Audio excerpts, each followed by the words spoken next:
Hello, knowledge seekers.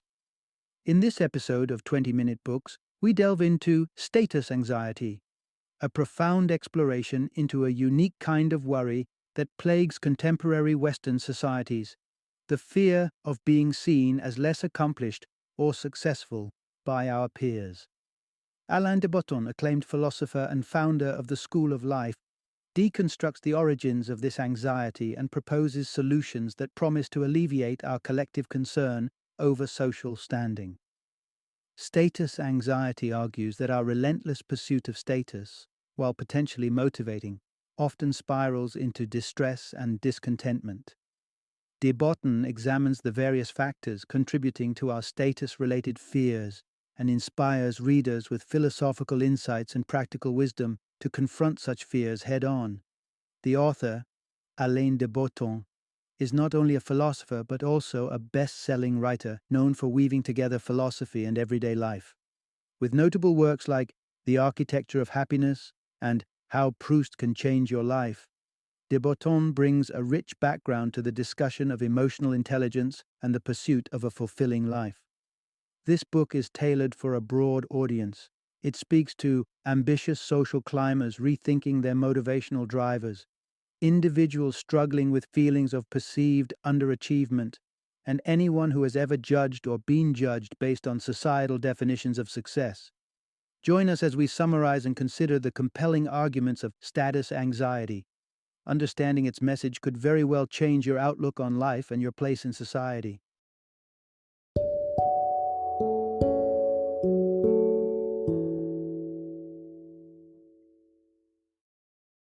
Status anxiety. How social isolation and meritocracy cause fear of underachievement, and how to solve this. Introduction. Unraveling the puzzling desire for higher status. Is it a modern quirk? Have you ever paused to consider the invisible ladder each of us climbs daily, measuring our personal success against that of our peers? This insight dives into the concept of status anxiety, the unnerving concern about our placement in the world's social hierarchy. Unlike a mere century ago, today's individuals wrestle with a pressing fear of not achieving enough. But this gnawing worry about social stature wasn't always a common thread in the fabric of society. We begin our journey through history and philosophy, seeking to comprehend why the gnawing pain of status anxiety plagues our modern consciousness. Along the way, we'll meet the forerunners of snobbery, delve into the curious tale of a pear-sketching cartoonist and his unfortunate fate, and seek wisdom within the rubble of ancient structures. So tighten your seatbelt as we embark on a trip through time, exploring the question of whether the ladder of society's hierarchy is a construct we've been climbing since the dawn of civilization, or if it's a ladder that has grown taller and more treacherous in our contemporary world. The answers may hold the key to why, in an era of unprecedented material prosperity, true happiness often feels just out of reach. Part 1.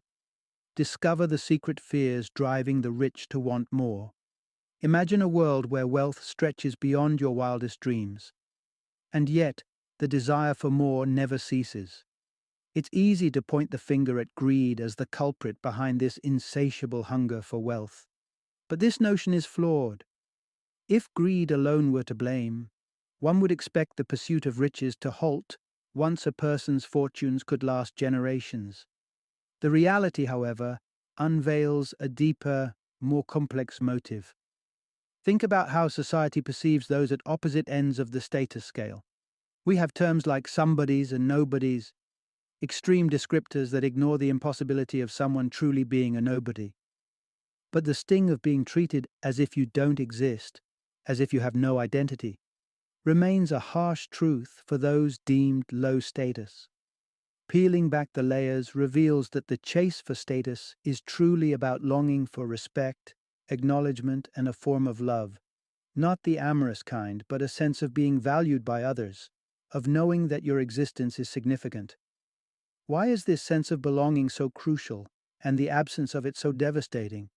We're often uncertain of our own worth, constructing our identities based on how we're perceived by those around us.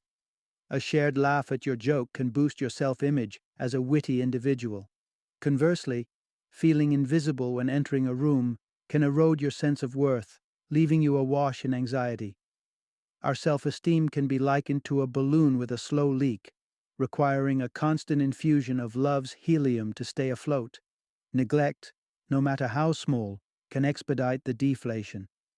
The soft murmur of a less than enthusiastic greeting, or the silence of unanswered calls, can pull more air out of our fragile sense of self. In the landscape of our current society, status dictates how much love and respect we command from others, deciding if we can stand tall and love ourselves without doubt. It's no wonder that anxiety gnaws at us, always pondering how high we rank in the eyes of the world. Part 2. From adored infants to adults seeking approval. The snobbish influence we can't ignore. Do you remember the warm glow of unconditional admiration you received as an infant? Your mere existence, albeit a symphony of cries and giggles, warranted undivided love and attention. But as time progresses, so does the landscape of our interactions. We blossom into adults, and our societal circle widens, introducing us to a wide array of individuals, among whom are the snobs that demand we prove our worth to bask in their approval. Snobbery wasn't always a known term. In fact, it took root in the 1820s in England as an acronym initially representing students without noble lineage at prestigious universities. However, as language and culture evolved, so did the interpretation of this term. Today, it signifies an individual who gauges another's human value based solely on their social standing. Snobs wield a yardstick that measures worthiness through societal achievements. Diplomas from elite institutions, job titles, and material possessions, dismissing other qualities like wisdom or kindness if they don't align with these high-status indicators. This problem persists, amplified by the very society we navigate. Think of the magazines flaunting the glitzy lives of the elite, nudging us to accord importance to their luxurious lifestyles and further entrenching the snobbery mindset. It's this vicious cycle that perpetuates snobbery across generations. Parents, steeped in values of correlating possessions with status, the ornate cabinet that symbolizes affluence, unwittingly transmit these ideals to their offspring. So the child, once the recipient of unconditional love, grows up to equate self-worth with the endless chase of approval from those who equate social status with intrinsic value. And sometimes the child will find themselves eyeing that same expensive cabinet, hoping it will cement their status in the snobbish Hall of Fame. Part 3. Where does our unsettling thirst for status come from? Shouldn't our modern conveniences have squashed the fire of status anxiety that once flickered in the hearts of our medieval ancestors? It seems logical to assume that an era plagued with famine and disease would have ignited soaring levels of status anxiety compared to our times of relative comfort. Yet, surprisingly, our mental well-being hasn't kept pace with our physical progress. Consider the evolutionary leap in the perception of status following the American Revolution. No longer shackled by birthright hierarchy, individuals began measuring worth through economic success. But this pursuit of equality, while liberating, stirred a restless spirit within people. As dreams of financial success turned into expectations, failures to realize these dreams bred discontent. Why do we fixate on what our neighbors possess? The answer lies in the societal yardstick we use to appraise our own fortune, our reference group. We can't gauge our prosperity in a vacuum. We look to our peers to define it, and the bar often lies painfully high, sometimes impossibly so. William James, a sage of psychology in the 19th century, deduced that it is the comparisons with our perceived equals that damage our confidence, not those with whom we share little in common. James himself would feel mortified if fellow psychologists surpassed his knowledge, but remained unfazed by those fluent in ancient Greek, for it held no relevance to his sense of self-worth. This insight spells out a harrowing implication. As our ambitions swell, so does our vulnerability to humiliation. Envision a library brimming with tales of self-made moguls and an arsenal of success manuals. Beneath their guise of guidance lies a trap, a blueprint for exaggerated expectations and the gnawing ache of unmet ambitions. Part 4. How meritocracy intertwines status with self-worth. Imagine the stark contrast between the opulence of nobility and the simplicity of the peasantry in medieval Europe. This timeless tableau may evoke a sense of stability in social status, the noble unlikely to fear a fall from grace, the peasant scarcely dreaming of noble grandeur. Once, the societal rank was fixed, an almost cosmic constant, immutable in its design, and in many ways this was a balm to the psyche of each class. Christianity's framework provided a divine rationale for the dichotomy between rich and poor. God's will placed each person in their societal station. Both noble and laborer were seen as vital cogs in the grand design, each with a role allocated by a higher power. Moreover, Christianity's champion, Jesus, epitomized virtue and holiness, despite his humble beginnings, thereby upending any notion that wealth was a prerequisite for worthiness. Enter the 18th century and with it the dawn of meritocracy, reshaping the narrative of wealth. Suddenly, success was not just inherited, it was earned through the virtues of diligence, intelligence, and righteousness. Poverty, under this new gaze, morphed into a mark of personal failure rather than an unfortunate roll of the divine dice.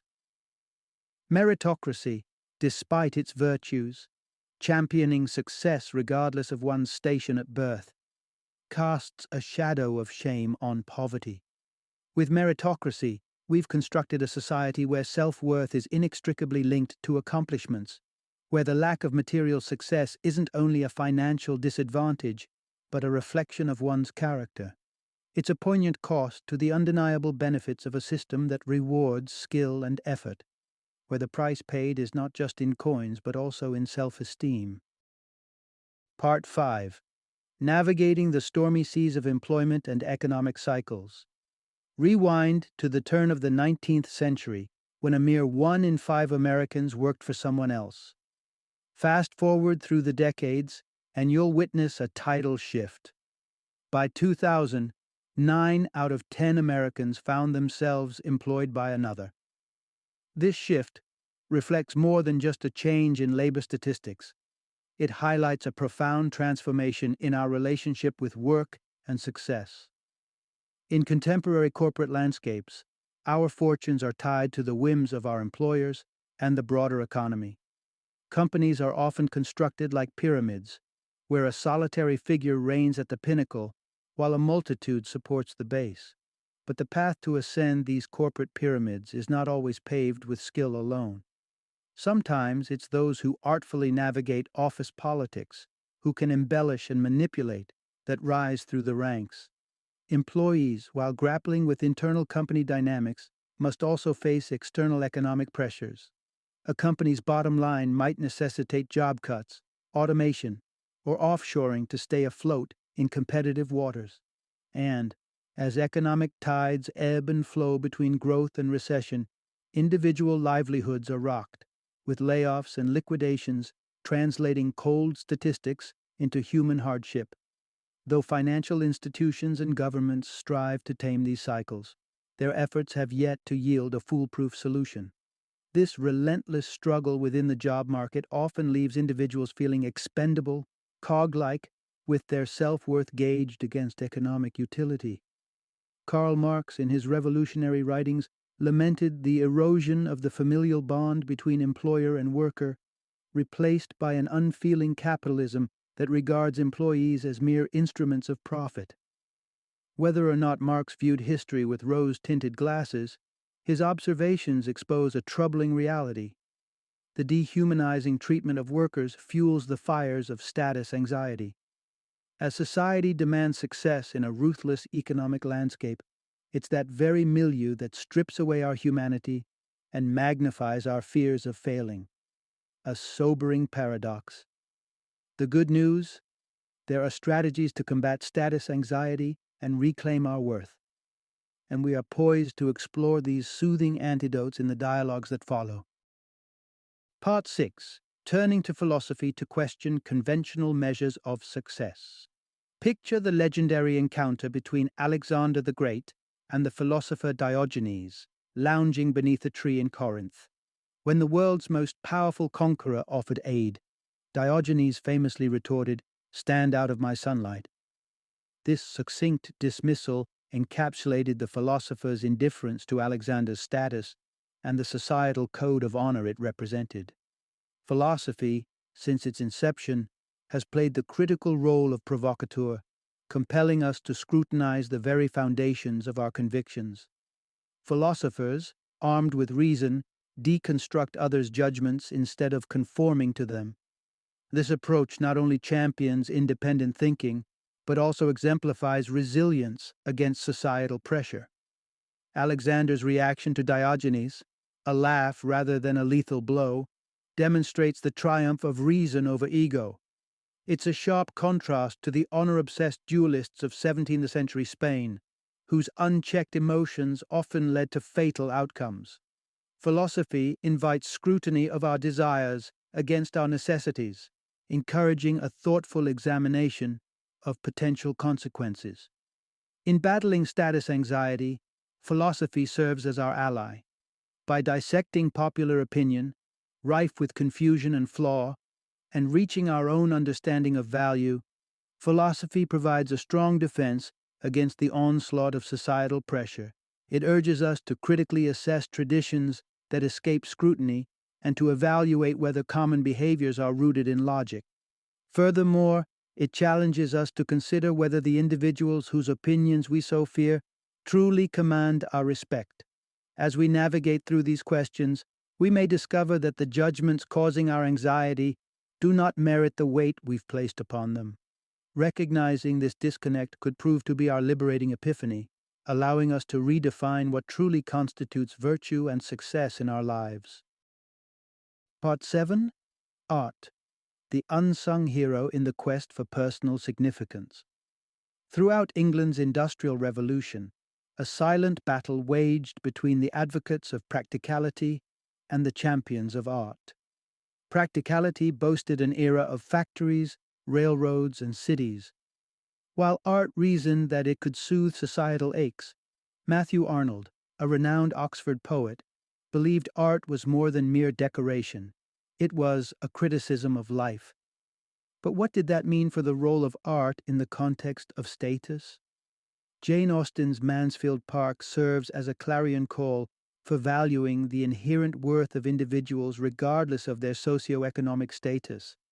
The novel's heroine, Fanny Price, though of lesser standing and education than her affluent relatives, emerges as the story's moral compass. Austen subverted the traditional status hierarchy by portraying Fanny's nobility of character transcending her social class. Paintings, too, possessed the power to elevate the ordinary to the extraordinary.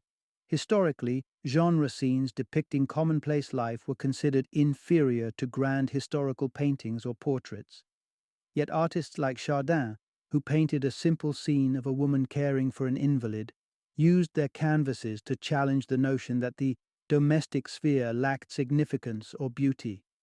Beyond the visual, comedy serves as an art form that delivers poignant social critiques with a humorous twist. It deflates the importance of status and chides those in positions of power for their follies and excesses. The jest, while wrapped in laughter, often carries a sharpened blade. Proof of comedy's disruptive potential can be found in history.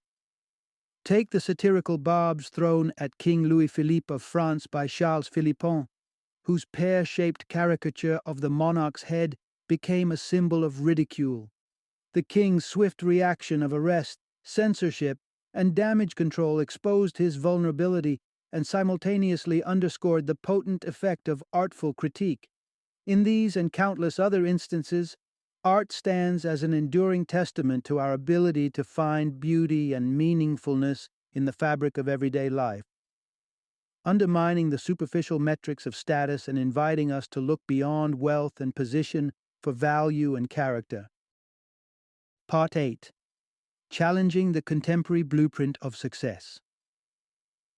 In our quest for status, we sometimes forget that today's standards are far from absolute. They are a reflection of specific societal values and politics.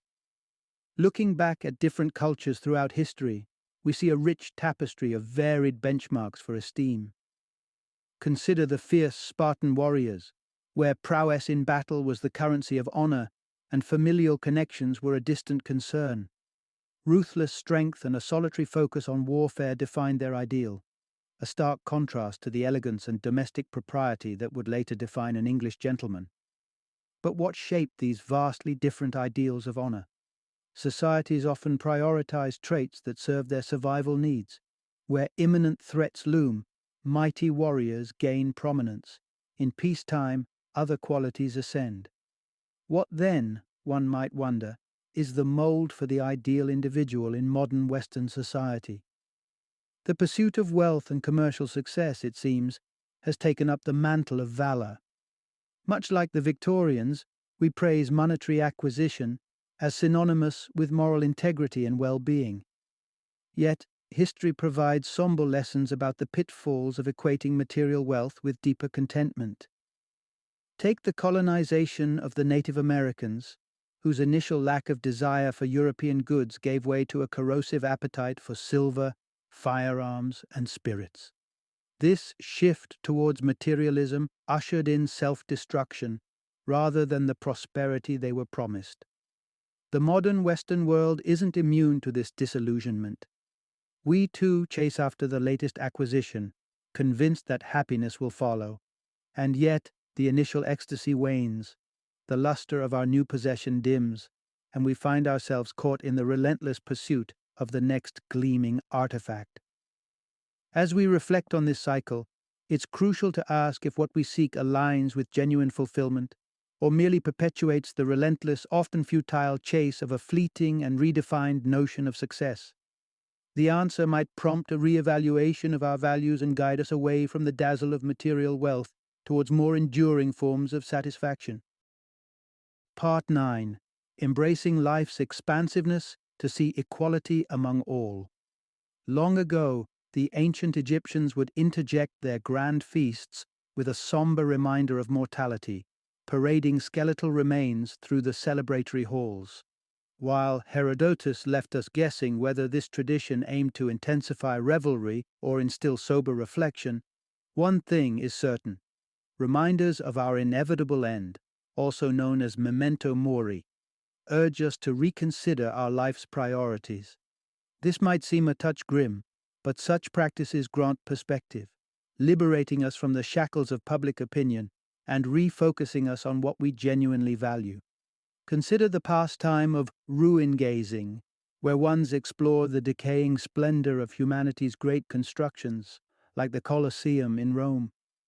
Amidst these relics, we are confronted with time's impartial march, which reduces all, regardless of wealth or stature, to remnants bound to be reclaimed by the earth. Such humbling encounters are not confined to ruins. The sheer scale of nature and the grand architecture of churches serve to dwarf our egos, propelling our thoughts toward the transcendental. How can claims of personal eminence stand against the backdrop of a boundless desert, a towering peak, or an imposing glacier? In wrestling with our status anxiety, we might find solace in embracing our collective insignificance. By recognizing our shared minimal impact in the grand canvas of time and space, we can build a foundation for genuine equality. With this newfound perspective, it's possible to see our shared humanity with clearer eyes. Each person, a mosaic of hopes, fears, and a yearning for connection, is more alike than different. The empathy and solidarity that flow so easily toward children, innocent in their desires, can be extended to adults as well. When we accept that ordinariness is not a misfortune but a unifying truth, among us we are better poised to discard judgment in favor of compassion. By understanding that everyone's struggle with fear and the quest for love is universal, We can replace the race for status with a celebration of our shared journey through life. Part 10. How the Bohemian lifestyle boldly defies conventional status symbols. The term bohemian often conjures images of carefree artists and writers, donned in flowing garments, their lives a tapestry of creativity untouched by the corporate grind. But bohemia isn't just a recent trend. It's a historic defiance of societal norms that took root in the early 19th century. Bohemians emerged as a cultural antithesis to the burgeoning bourgeoisie, critiquing the latter's materialism and superficiality. If the bourgeoisie were the champions of material success, the Bohemians were the guardians of the soulful life, artistry, sensitivity, and the rejection of wealth as the yardstick of accomplishment. The quintessential Bohemian turned away from the secure paycheck, instead embracing pursuits like writing, creating art, exploring, and nurturing personal relationships. Henry David Thoreau, the famed American author and naturalist, perfectly encapsulated this bohemian ethos. By withdrawing to his hand-built cabin in the woods, Thoreau rejected societal complexity in favor of a life intertwined with nature and simplicity. Emulating Thoreau's extreme rejection of modern life might not be feasible for everyone, but integrating the bohemian spirit into our daily lives is certainly possible. The essence lies in finding and nurturing a community that echoes your beliefs and values, one that regards the pursuit of wealth as a hollow goal. Historically, Bohemians clustered in neighborhoods like Greenwich Village, Montparnasse, and Bloomsbury, thriving in enclaves where rejection of status and material wealth was a common creed. Within these communities, the measures of success did not revolve around financial acquisition or societal praise. In such bohemian circles, climbing the conventional ladder of accomplishment is often seen as a betrayal of one's authenticity. Instead, by aligning with those who measure success in strokes of creativity and richness of life experiences, one can detach from the societal pressures that breed status anxiety. Adopting a bohemian mindset allows for an alternative vision of life, providing sanctuary from the relentless pursuit of mainstream approval and the accompanying angst. It's an invitation to embrace a different set of values, where one's merit isn't defined by their portfolio but by the depth of their human experience. Final summary. In the breathless pursuit of prosperity, power, and recognition, modern society often finds itself ensnared in the throes of status anxiety. The fear of falling short or not living up to societal expectations can be a profound source of distress. However, this chase for status and the accompanying woes are far from timeless. They're a contemporary phenomenon, not shared by ancestors who had their own distinct understandings of worth.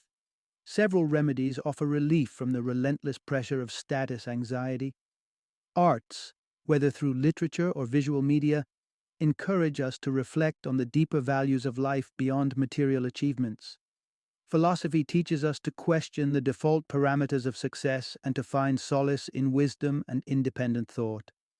Spirituality and immersion in nature remind us of the vastness of existence, dwarfing our preoccupations with social standing. Additionally, adopting a bohemian mindset fosters a rejection of the traditional rat race in favor of a life rich in artistic expression, community, and authenticity. Through such avenues, we can resist the siren call of a society that equates human worth with wealth and titles. To live free from status anxiety is to understand that our concept of success is but a fleeting cultural construct. With this knowledge, we can redefine fulfillment on our own terms, finding peace and contentedness in the simple, yet infinitely enriching, fabric of human experience.